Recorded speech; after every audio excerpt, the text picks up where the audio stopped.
মহান আল্লাহ তাআলা মানুষকে সঠিক পথ দেখানোর জন্য প্রত্যেক যুগে নবী ও রাসূল পাঠিয়েছেন।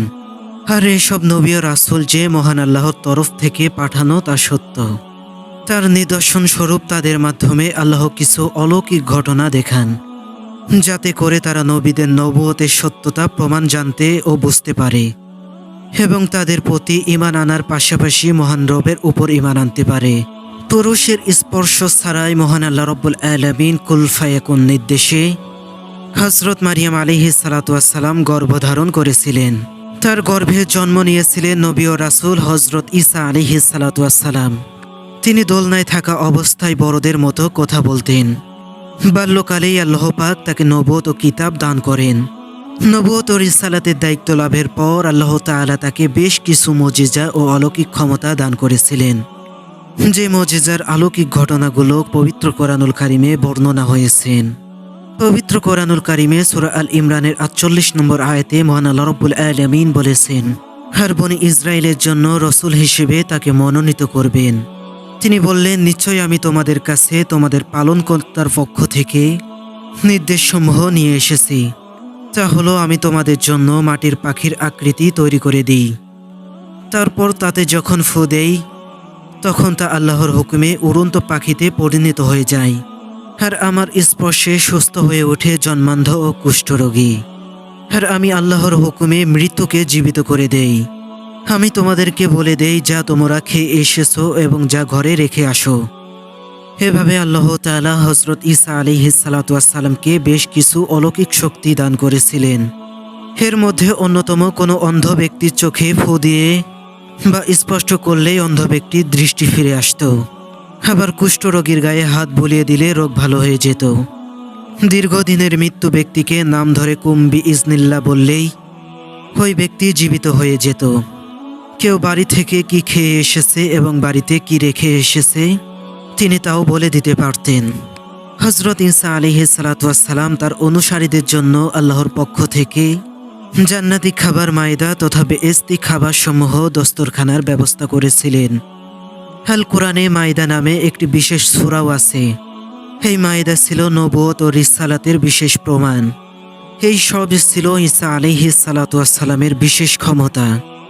তিনি প্রয়োজনের আলোকে নবুয়ত ও রিসালাতের সত্যতায় এগুলোই প্রয়োগ করতেন। হযরত ঈসা আলাইহিস সালাতু ওয়াস সালাম ছিলেন বনু ইসরায়েলের বংশের সর্বশেষ নবী ও কিতাবধারী রসূল। তিনি ইনজিল কিতাব লাভ করেছিলেন। তারপর থেকে শেষ নবী হযরত মুহাম্মদ সাল্লাল্লাহু আলাইহি সাল্লাতু ওয়াস সালাম এর আবির্ভাব পর্যন্ত আর কোনো নবী আসেনি। এই সময়টাকে রসূলের আগমনের বিরতিকাল বলা হয়। কিয়ামত সংঘটিত হওয়ার অবশিষ্ট কাল পূর্বে হযরত ঈসা আলাইহিস সালাতু ওয়াস সালাম আল্লাহ তাআলার নির্দেশে আবার পৃথিবীতে আসবেন এবং মুহাম্মাদি শরীয়ত অনুযায়ী ইমাম মাহদী নেতৃত্বে সারা পৃথিবী শান্তির রাজ্য কায়েম করবেন। হযরত ঈসা আলাইহিস সালাতু ওয়াস সালামের আলোচনা করতে গেলে প্রথমেই এসে যায় তার মা ও নানির কথা, কেননা তাদের ঘটনাবলীর সঙ্গে ঈসা আলাইহিস সালাতু ওয়াস সালামের জীবনের গভীর যোগসূত্র রয়েছে।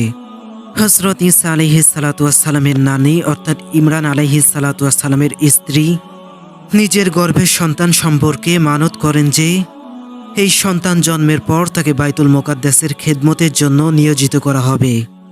তিনি ভেবেছিলেন তার গর্ভের সন্তান হয়তো পুত্র হবে, কিন্তু দেখা গেল তিনি কন্যা সন্তান জন্ম দিয়েছেন। হযরত ঈসা আলাইহিস সালাতু ওয়াস সালামের মা হযরত মারিয়াম আলাইহিস সালাতু ওয়াস সালামের জন্মের ঘটনাবলী সূরা আল ইমরানের ৩৫ থেকে ৩৮ আয়াত পর্যন্ত বর্ণিত হয়েছে। হযরত মারিয়াম আলাইহিস সালাতু ওয়াস সালাম জন্মের পর একটু বড় হলেই তাকে বাইতুল মুকাদ্দাসের খেদমতকারিনী হিসেবে হযরত জাকারিয়া আলাইহিস সালাতু ওয়াস সালামের তত্ত্বাবধানে সম্পন্ন করেন। জাকারিয়া আলাইহিস সালাতু ওয়াস সালাম বাইরে থেকে এসে মারিয়াম আলাইহিস সালাতু ওয়াস সালামের কক্ষে প্রবেশ করলে দেখতেন অমৌসুমী ফলের ভরপুর। তিনি তাকে জিজ্ঞেস করলে জবাবে বলেন, এসব আল্লাহর পক্ষ থেকে আমাকে দেওয়া হয়। এভাবে মারিয়াম আলাইহিস সালাতু ওয়াস সালামের কক্ষে অবস্থান করতেন আর বাইতুল মুকাদ্দাস খেদমত করতেন। তার কক্ষের পূর্ব দিকে খেজুর বাগান ও ঝর্ণাধারা ছিল। সেখানে তিনি পর্দা টানিয়ে মাঝে মধ্যে পায়চারি করতেন।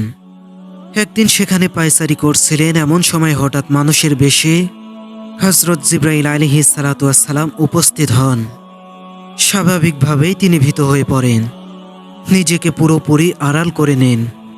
জিব্রাইল আলাইহিস সালাতু ওয়াসসালাম বললেন, মারিয়াম, ভয় পেও না, আমি তোমার রবের তরফ থেকে এখানে এসেছি তোমাকে একটা সুসংবাদ দিতে। সুসংবাদটি হচ্ছে তোমাকে পুত্র সন্তান দেওয়া হবে। মারিয়াম আলাইহিস সালাতু ওয়াসসালাম বললেন, এটা কিভাবে সম্ভব?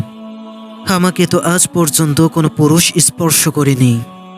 এরপর জিব্রাইল আলাইহিস সালাতু ওয়াসসালাম আল্লাহর পক্ষ থেকে তার মধ্যে পবিত্র রূহ ফুঁকে দিলেন। এতে করেই হযরত মারিয়াম আলাইহিস সালাতু ওয়াসসালাম গর্ভবতী হলেন। এরপর আল্লাহর পক্ষ থেকে হযরত ঈসা আলাইহিস সালাতু ওয়াসসালাম ভূমিষ্ঠ হলেন। লোকলজ্জায় তিনি লোকালয়ে আসতে কিছুটা সংকোচ বোধ করছিলেন। আল্লাহ তাকে নির্দেশ করলেন, যাও মানুষের কাছে গিয়ে আমার এই মহান কুদরত প্রকাশ করো। লোকেরা তাকে এই সন্তান সম্পর্কে জিজ্ঞেস করলে তিনি বলেছিলেন, আমি এর জবাব দেব না, আমার কোলে সন্তান তোমাদের সব প্রশ্নের উত্তর দিবেন। লোকেরা দোলনার শিশু ঈসা আলাইহিস সালাতু ওয়াসসালামকে জিজ্ঞেস করলেন। তিনি পবিত্র কোরআনের ভাষায় তিনি বললেন, আমি আল্লাহর দাস। তিনি আমাকে ইনজিল কিতাব দান করেছেন এবং আমাকে নবী করে পাঠিয়েছেন। আমি যেখানেই থাকি তিনি আমাকে বরকতময় করেছেন। তিনি আমাকে কাঠন নির্দেশ করেছেন, যতদিন আমি জীবিত থাকি ততদিন যেন সালাত এবং যাকাত আদায় করি, আর আমি যেন আমার মায়ের অনুগত থাকি। আল্লাহ আমাকে হতভাগ করেননি। হযরত ঈসা আলাইহিস সালাতু ওয়াসসালাম বড় হবার পর তিনি ইহুদীদের চক্রান্তের শিকার হয়ে নির্যাতিত হয়েছিলেন। অবশেষে আল্লাহ তাকে সশরীরে আসমানে উঠিয়ে নিলেন। কিয়ামতের প্রকালে তিনি পৃথিবীতে এসে ইমাম মাহদী আলাইহিস সালাতু ওয়াসসালামের নেতৃত্বে সারা পৃথিবীতে শান্তি কায়েম করবেন।